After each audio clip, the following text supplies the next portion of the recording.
So when we think about trying to optimize the charging network for the country or the state or a region, the big priority lately has been on corridor charging for large over-the-road interstates.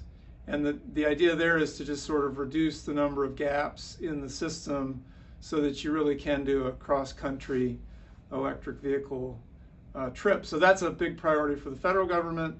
That requires a lot of coordination between utilities and automakers and planning authorities.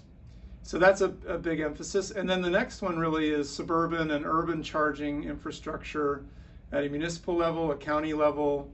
And so everybody's sort of asking the question, if I have a finite amount of funds to deploy charging, how can I make sure that I invest wisely and that those chargers will be utilized and that the benefits to individuals and society will be maximized? So coordination is a big part of the strategy here, and that involves stakeholders from utilities and Georgia DOT as well as the private sector.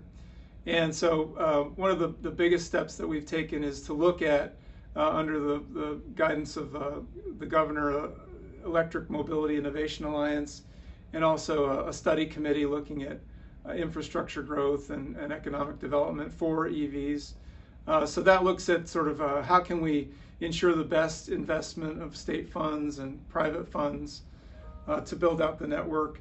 We're also looking at resource planning for the electric power sector and making sure that, as we mentioned, like renewables are a big part of the solution in terms of electrification, and that we are aware of our carbon footprint when we are charging. So it's like a matter of time and space to make sure that we're getting the answer right, and it also informs where we should locate these charging units.